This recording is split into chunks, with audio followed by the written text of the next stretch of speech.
নমস্কার বন্ধুরা, বং অ্যাপিটাইটে সকলকে স্বাগত জানাই। আজকের রেসিপি চিকেন চানা মশলা।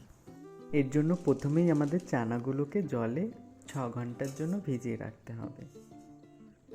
6 ঘন্টা পর চানাগুলোকে একটা কুকারে ঢেলে তার মধ্যে জল দিয়ে লবণ, হলুদ,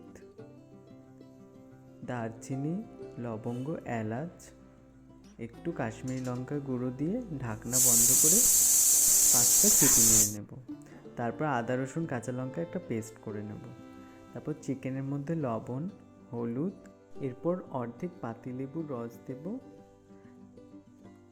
তারপর আদা রসুন কাঁচা লঙ্কা বাটা 1 চামচ দিয়ে মেখে রেখে দেবো 10 মিনিট।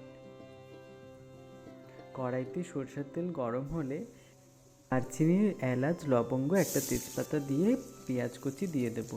পেঁয়াজটা ভালো মতো ভাজা হয়ে গেলে পেঁয়াজের পেস্ট দিয়ে দেবো। ভালো করে পেঁয়াজের কাঁচা গন্ধ চলে গেলে ভালো করে ভেজে তার মধ্যে আদা রসুন কাঁচা লঙ্কা বাটার পেস্ট দিয়ে দেবো 2 চামচ।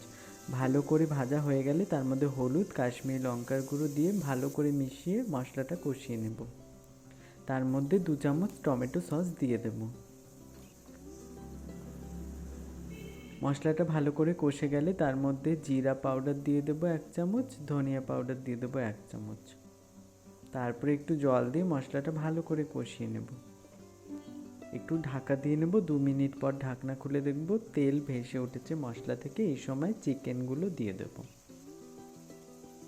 চিকেনটা ভালো করে মিশিয়ে নেব। মশলার সাথে চিকেন মিশিয়ে ভালো করে ঢাকা দিয়ে দেবো 2 মিনিটের জন্য, যাতে চিকেনটা একটু সেদ্ধ হয়ে যায়। তারপর ঢাকনা খুলে ওর মধ্যে সেদ্ধ করা চানা দিয়ে দেব। তারপর ঢাকনা দিয়ে দেব। 2 মিনিট ফুটিয়ে তারপর আবার একটু খুন্তি দিয়ে নেড়ে নেব।